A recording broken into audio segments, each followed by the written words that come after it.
I sat at the kitchen table for a long time that morning, long after my coffee had gone cold. The invitation was still on the counter. It had been there for 3 days. Not an invitation, really, more like a notice. A piece of paper that said, in my son's careful handwriting, that the graduation party would be held at the Whitmore Hotel on the 14th, and that given the sensitive dynamics, it would be better if I didn't come. Sensitive dynamics. I read those 2 words about 11 times. I'm not sure what I was looking for. Some explanation that made sense. Some version of those words that didn't mean what they clearly meant. I poured the cold coffee down the sink and stood there looking out the window at the backyard.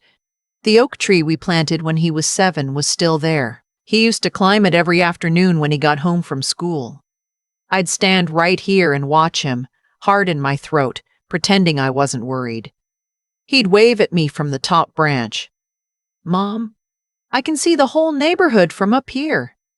He could see the whole neighborhood, and now he couldn't see me. His name is Theo, my son.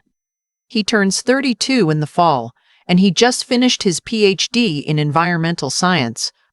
5 years of work, the kind of 5 years that included late-night phone calls where he was exhausted and doubting himself, and I would sit in this same kitchen and talk him through it. The kind of 5 years where I mailed care packages twice a semester because I knew he forgot to eat real food when he was under deadline. The kind of 5 years a mother doesn't forget because you live every single moment of it alongside your child, even from a distance. And I wasn't invited to the party celebrating the end of it. I want to be honest about something. I have spent the weeks since that note trying to figure out what I did wrong. I've made lists in my head. I've gone back through every conversation we had this past year and looked for the moment where something shifted. I came up empty every time.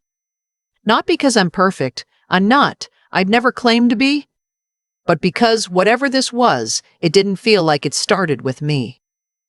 It started with Noelle. Theo met her about 2 years ago at a conference. She's smart, I'll say that. She has opinions on everything, and she states them the way people do when they're accustomed to being agreed with. The first time I met her, at a dinner Theo arranged, she spent 45 minutes explaining to me why the neighborhood I've lived in for 30 years was economically stagnant. I smiled and asked her about her research. She seemed surprised I asked. I didn't dislike her. I want to be clear about that too. I thought she was ambitious and a little intense, and I figured Theo was an adult who knew what he wanted. I kept a careful distance. I was friendly at holidays. I asked questions about her work. I sent birthday cards. I thought I was doing everything right. But somewhere in those 2 years, I became a problem. It happened the way these things apparently happen. Gradually, then all at once. Theo's calls got shorter. The topics got narrower. We stopped talking about real things and started having careful conversations, like 2 people being watched. He stopped bringing up Noelle, and when I asked about her, he'd give me 1 sentence and change the subject. Then last Christmas, I made a comment. Just a comment. Noelle had been talking about how they were planning to move abroad after the graduation, maybe Germany or the Netherlands, and I said, without thinking, "Oh, I'll miss having you nearby." I wasn't accusing anyone of anything. I was just a mother saying she'd miss her son. Noelle looked at me with an expression I didn't understand right away. Later, I would recognize it as the look of someone who had already made a decision and was now just collecting evidence. 2 months after Christmas, Theo told me on the phone that Noelle felt I was too emotionally present, that I made her feel like she was competing. He said it carefully, like he'd rehearsed it. I asked him what that meant, practically. He said he thought I needed to pull back a little. I pulled back. I waited for him to call instead of calling. I stopped suggesting visits. I gave them space that felt enormous and cold to me, and apparently wasn't enough. And then came the note. On the counter. Sensitive dynamics. I cried for 2 days. Real crying, the kind that comes from somewhere below your chest. Then I stopped, because I've learned by now that you only get 2 days for that kind of grief before it starts to turn into something worse. On the 3rd day, I called my neighbor Patty. Not to complain, just because Patty has known me for 22 years, and she's one of those people who can hear what you're not saying. She came over that afternoon and I showed her the note. She read it twice. She set it down on the table. "You're going," she said. "He told me not to. I know what he told you." She looked at me. "Are you going?" I didn't answer right away. Here's the thing about Patty. She lost her own daughter to estrangement about 6 years ago. Not permanently, they've since rebuilt something, but she knows the specific weight of being pushed out by a child you loved carefully and completely. She doesn't give advice lightly. She doesn't say things to make you feel better in the moment. So when she said, "You're going," I took it seriously. "I wouldn't even know how to walk in there alone," I said. She thought about that. "Then don't walk in alone." The hotel was the kind of place with a long circular driveway and a man in a coat who opened doors. I'd driven past it 100 times and never been inside. Theo had done well for himself, and Noelle's family had money, and the combination of those two things meant a celebration that looked nothing like the birthday parties I'd thrown in my backyard with the sheet cake from the grocery store. I sat in my car in the parking lot for 10 minutes. Beside me, in the passenger seat, was a woman named Cora. She was 67 years old, small, with silver hair cut close to her head, and the kind of posture that comes from decades of not letting people see you bent. She had driven 40 minutes to meet me that morning, and she was calmer than I was, which I found both reassuring and slightly unnerving. I had met Cora 6 days earlier through a friend of a friend. The connection was almost accidental. Patty had mentioned my situation to her friend Deborah, and Deborah said, "You know, something like that is happening to a woman in my book club." And that woman was Cora. Her son was Theo's advisor, Dr. Felix Drummond, the man who had guided Theo's dissertation for 4 years. Cora had helped Felix through his own degrees, through his first teaching job, through a difficult divorce.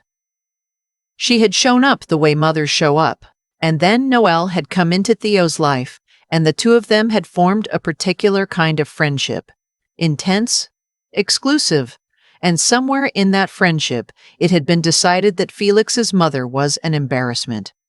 Cora told me all of this over coffee 3 days before the party.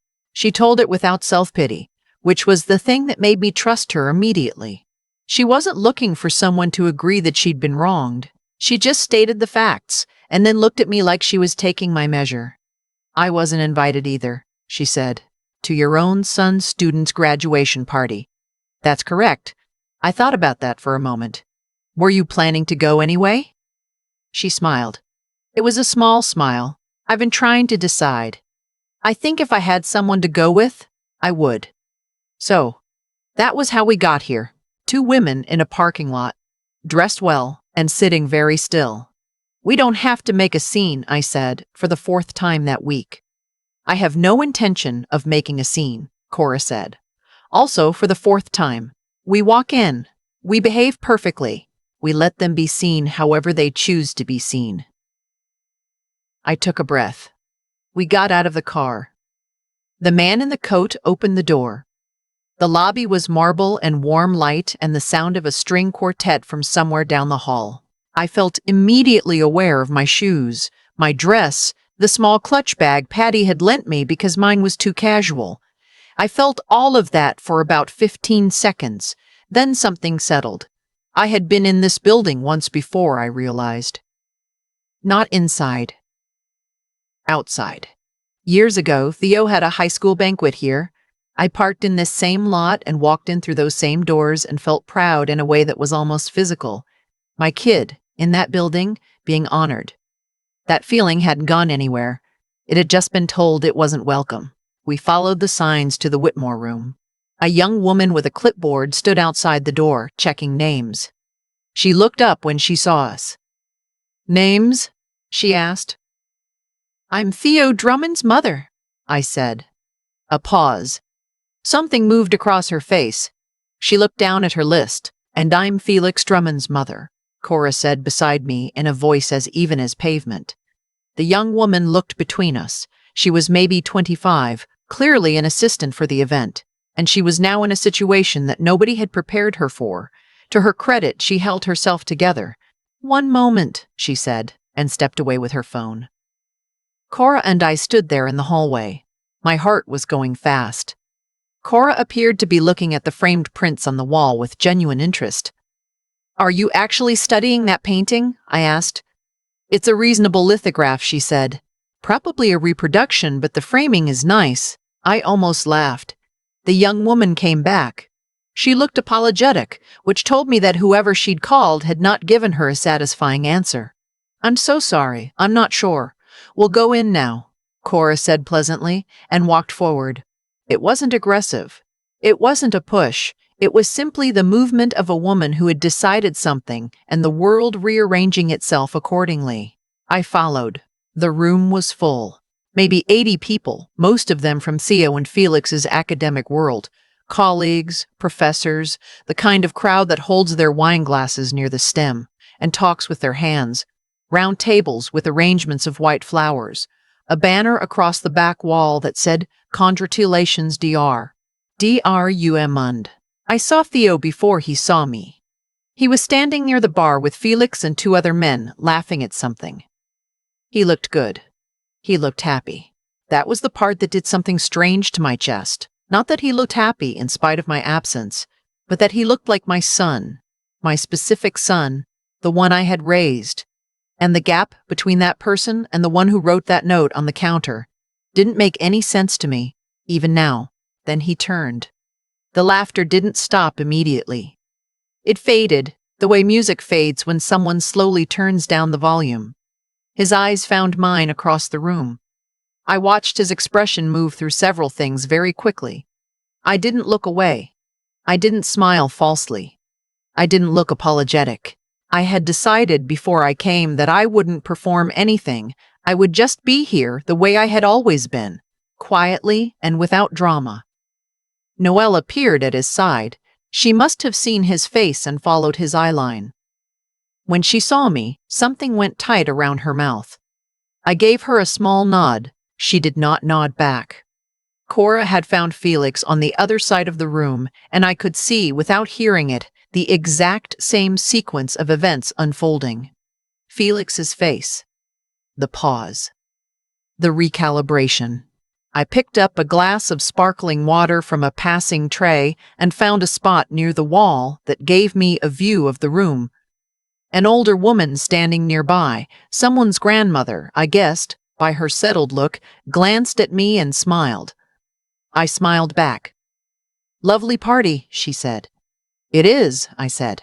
"My son's being honored tonight." "Oh, how wonderful," she said. "Which one is yours?" "The taller one," I said, "near the bar." She looked, found him, nodded approvingly. "Handsome?" "He is," I said. "He's been working on this for a long time." For 40 minutes, I stood in that room and did exactly what Cora had said. I behaved perfectly. I spoke with people who spoke to me.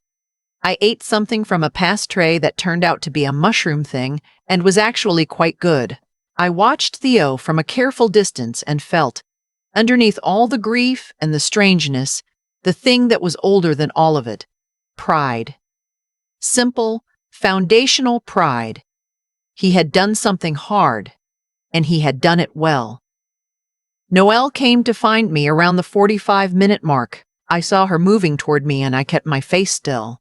She stopped a few feet away, close enough to talk quietly. She looked at me with an expression I couldn't entirely read, part anger, part something else. Maybe something like respect, though I might have imagined that. "You weren't supposed to be here," she said. "I know," I said. "Theo will be upset." "He might be," I said.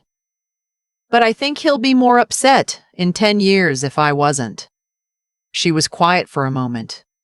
Someone walked past us, and I smiled pleasantly at them, and they smiled back without stopping. "I don't mean to make his life difficult," I said. "I never did.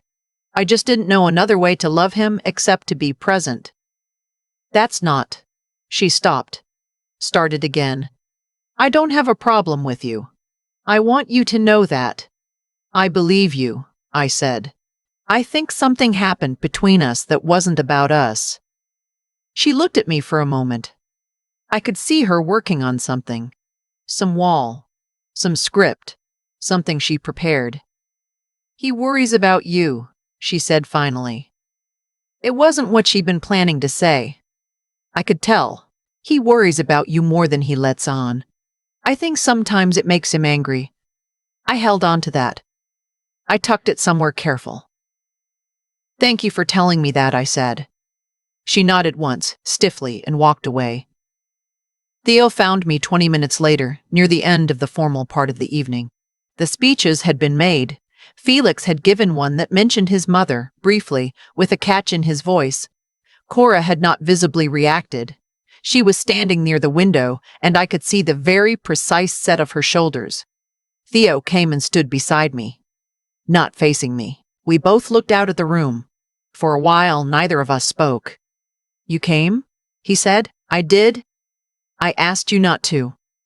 You did. Another silence. Someone across the room told a joke, and a cluster of people laughed. She said you talked to her, he said, briefly. What did you say?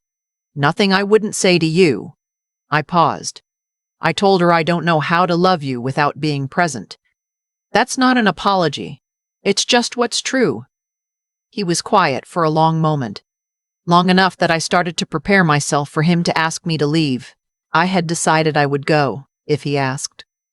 I'd said what I came to say just by being there. I didn't need a scene. I'm sorry about the note, he said. I didn't say anything. It was. He stopped.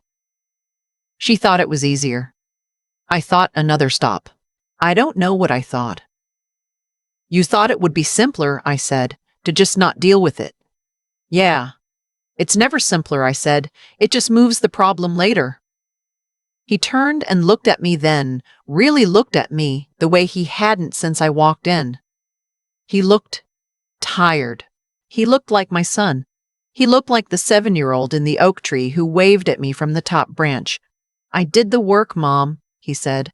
All of it. I want you to know that. I know you did, I said. That's why I'm here. His jaw moved. He looked back at the room. Noelle and I are still moving, he said. Probably Amsterdam. Okay, I'm not trying to disappear. I know, but things are going to be different. Different I can work with, I said. Gone I cannot. He was quiet. Then, I didn't know you knew Felix's mom. I didn't, I said. Until last week. He almost laughed, not quite. That was your doing. It was Patty's doing, technically. He shook his head slowly. Not in anger.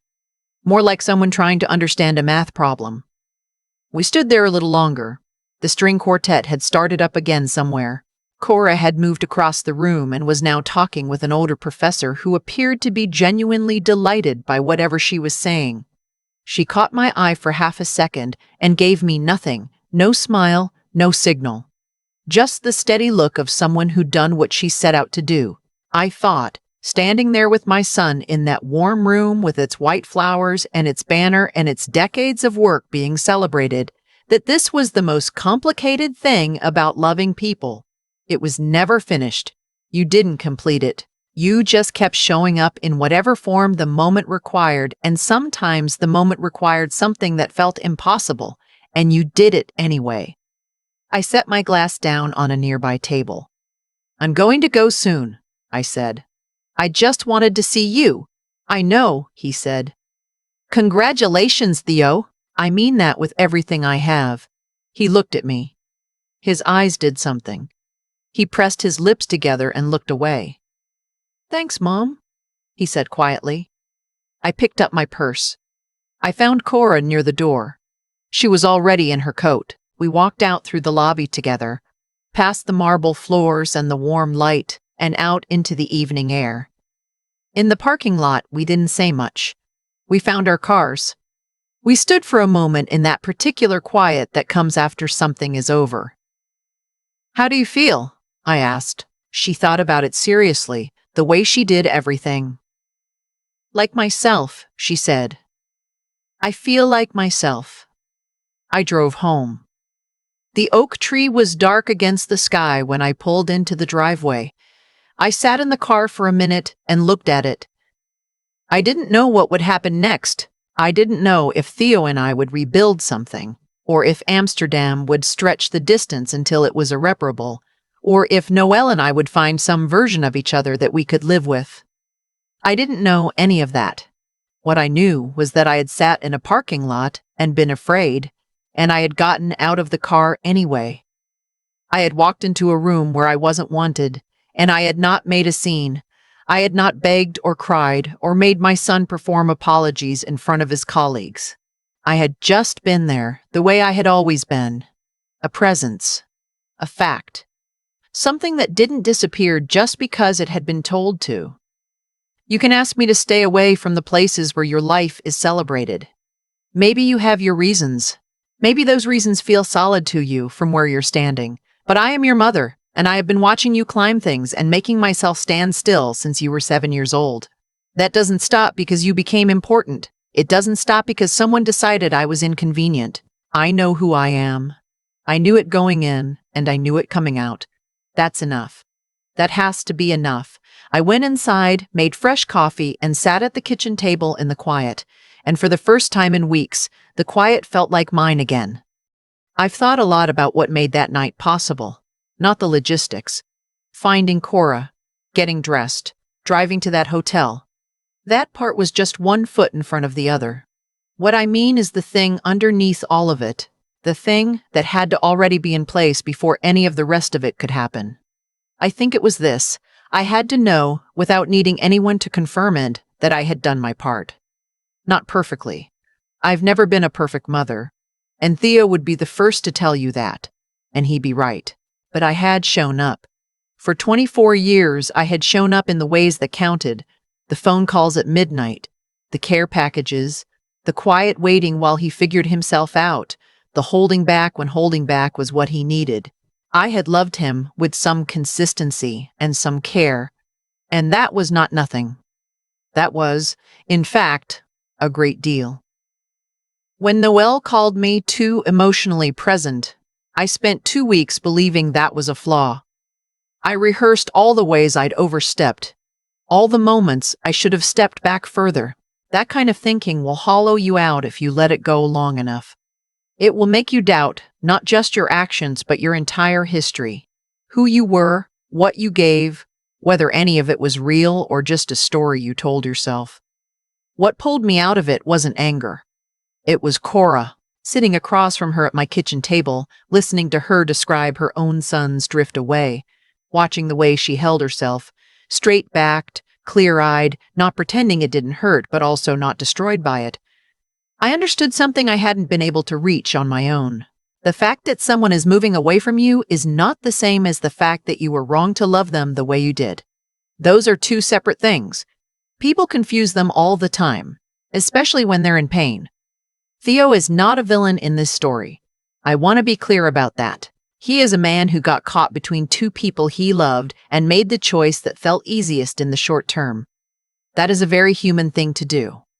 It's also a choice with a cost, and I think he's beginning to understand what that cost looks like. The look on his face when he said, "I'm sorry about the note," that wasn't performance. That was someone realizing, in real time, that a shortcut had taken him somewhere he didn't actually want to be. What I know, after 63 years of being alive and decades of watching people navigate each other, is that the decisions we make when we're uncomfortable tend to reveal more about us than the decisions we make when things are easy. Theo chose the note. He chose to write sensitive dynamics instead of having a harder conversation.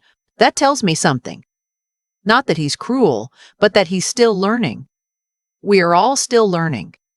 The difference is whether we're willing to pay attention to what we're learning from. As for me, walking into that room was not about winning anything. It wasn't about proving Noel wrong or embarrassing Theo in front of his colleagues. It was about refusing to let a note on a counter become the last word between us. It was about showing my son, without a single speech or accusation, that I was still his mother and that I did not need his permission to be proud of him. Cora said it best in the parking lot afterward. She said she felt like herself. That's exactly it. That's the whole thing. After weeks of shrinking and second guessing, I walked out of that hotel feeling like the person I had always been. Not vindicated, not victorious, just intact. That is what you fight for. Not the argument, not the last word, just the part of yourself that knows who you are, even when someone you love is telling you to make yourself smaller.